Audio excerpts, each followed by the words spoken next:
Bonjour à tous, bienvenue en direct sur le plateau de Village Semence au Salon international de l'agriculture. Nous allons parler d'accords internationaux entre l'Europe, le Japon et la Chine avec un invité, Lionel Ménildret. Bonjour. Bonjour. Vous êtes chef d'unité adjoint à la Direction Générale Agriculture à la Commission européenne. Je le disais, donc des accords internationaux concernant l'alimentation, je crois les AOP, les IGP, entre l'Europe, le Japon et la Chine. Alors, est-ce que vous pouvez nous détailler un petit peu la teneur de ces accords et puis on va approfondir ensemble pour voir quelle est l'importance de ces accords. Oui, eh bien ces deux accords sont en fait simplement deux exemples de la politique commerciale que défend la Commission européenne au nom de l'Union européenne, des États membres et bien sûr des intérêts français. En ce qui concerne la protection des appellations d'origine, et donc les appellations d'origine, je pense qu'en France ici beaucoup de nos concitoyens connaissent le principe. Ils sont familiers avec un bon nombre d'appellations très connues, que ce soit le camembert de Normandie, le champagne, le cognac, le comté.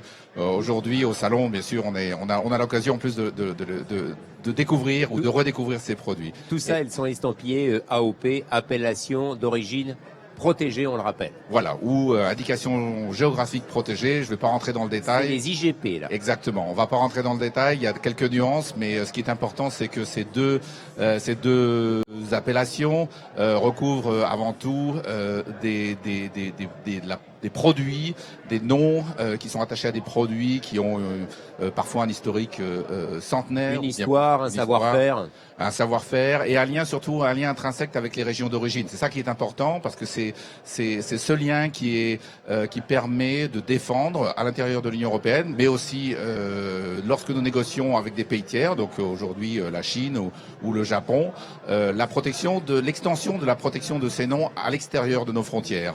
Donc très concrètement, ça veut dire que dans ces pays, notamment la Chine et le Japon, il y a un certain nombre de produits qui sont protégés. On ne peut pas, ils ne pourraient pas, ces pays, faire des imitations. Vous parliez du camembert par exemple, ou du cognac. Ils reconnaissent l'existence juridique et ils s'engagent à ne pas copier, à ne pas imiter par exemple. C'est tout à fait ça. Alors au Japon, c'est effectif depuis un petit peu plus d'un an. L'accord, alors c'est un accord plus large qui ne porte pas seulement sur les appellations d'origine, c'est un accord de libre-échange, mais qui protège effectivement depuis le 1er février de l'année dernière un peu plus de 200 appellations d'origine européennes et 44 françaises notamment. Donc ces appellations effectivement bénéficient du même niveau de protection que celui dont elles bénéficient ici à l'intérieur de l'Union européenne. Avec la Chine, nous avons conclu des négociations il y a 4 à 5 mois. Nous sommes encore dans la phase de ratification en vue de l'approbation par les États membres, par le Parlement européen. Et nous espérons que cette protection sera effective avec l'entrée en vigueur de l'accord d'ici la fin de l'année. En tout cas, ça se présente pas trop mal. Ça marche dans les deux sens aussi, bien sûr. Ces pays tiers reconnaissent ces appellations, ces IGP, ces produits. L'Europe et la France, bien sûr, font la même chose, reconnaissent certains produits, certaines marques, certains labels sur leur territoire. Exactement. Donc, pour revenir aussi à l'exemple de l'accord avec le Japon, l'Europe protège à l'intérieur de ses États membres aujourd'hui 56 appellations d'origine japonaise. Alors, bien sûr, elles sont certainement moins connues que le camembert ou le cognac. De Normandie. Mais bon, si je parle du bœuf de Kobe, par exemple, c'est quand même assez emblématique et c'est un produit qui bénéficie donc de la protection dans l'Union européenne depuis un peu plus d'un an. Et demain, une centaine d'appellations d'origine chinoise seront aussi également protégées. C'est important évidemment pour tous les producteurs, pour toutes les personnes qui travaillent sur ces produits, dans ces terroirs, qu'il y ait ces reconnaissances et donc ces accords. C'est important, c'est fondamental même. Oui, c'est fondamental parce que ces produits donc qui bénéficient de cette politique de qualité, c'est une démarche d'abord volontaire des opérateurs. Ça a parfois un coût. Parce qu'ils doivent s'assurer que du bon respect du cahier des charges, de la protection effective aussi parfois de leurs produits, pour pouvoir après défendre vis-à-vis des consommateurs le fait que bien souvent et heureusement ces produits bénéficient au-delà de l'appellation même bénéficient d'une valeur ajoutée par rapport à des produits similaires non couverts par des appellations d'origine, mais aussi en règle générale une meilleure distribution de la valeur ajoutée le long de la chaîne de production. Je crois crois que si je prends l'exemple du comté, c'est très très fréquent de rappeler que les producteurs de comté, de lait qui sert à la production de comté, ont avant tout une valeur ajoutée très très forte par rapport au lait qu'ils fournissent aux laiteries. Et donc cette valeur ajoutée, des revenus plus élevés, exactement. Une vraie valorisation des produits. Mais qui dit valeur ajoutée dit aussi risque d'usurpation par des opérateurs un peu moins scrupuleux.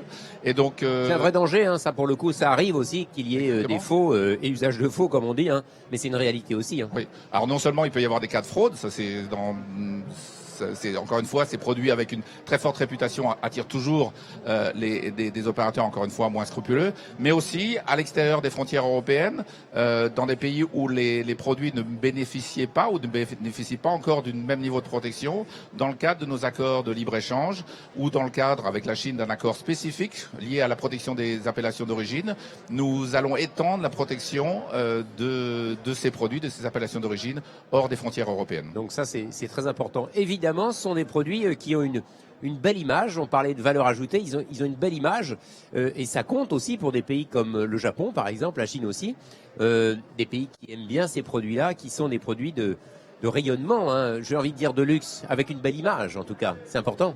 Oui, c'est important parce que à la fois le Japon ou la Chine sont des marchés émergents, ces marchés qui sont, on l'a vu dans les 10, 15, 20 dernières années, qui sont désireux de découvrir des produits européens. Les produits européens en général sont taxés de bon nombre de qualités en termes de sécurité alimentaire, mais aussi bien sûr en termes de tradition, en termes de qualité intrinsèque, de prestige, voilà. De savoir-faire. Exactement. Et donc ces deux marchés, les consommateurs japonais sont encore plus curieux de découvrir d'autres produits. Idem pour les consommateurs chinois, et on sait en plus que la croissance est très très forte dans ces pays, dans cette région, plus généralement d'Asie du Sud-Est. Et la croissance est aussi un moteur important pour les agriculteurs et les transformateurs européens.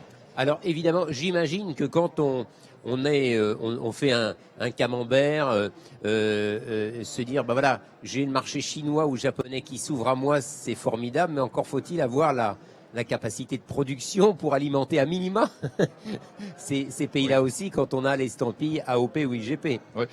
Tout à fait.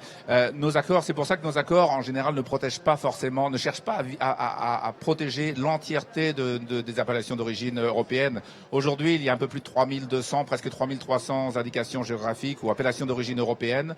Dans le cadre de l'accord avec le Japon ou la Chine, nous allons protéger une centaine ou quelques centaines d'appellations d'origine. Donc c'est une part infime, c'est moins de 10%. Ceux qui sont en capacité d'exporter suffisamment pour justement rayonner à l'international, comme on dit. Hein. Exactement, parce que sans parler des exportations hors du territoire de l'Union européenne, il faut savoir que la grande majorité des appellations d'origine, du fait de leur production, faible production, ou du fait simplement de leur connaissance, sont consommées essentiellement dans l'état d'origine et parfois dans la région d'origine.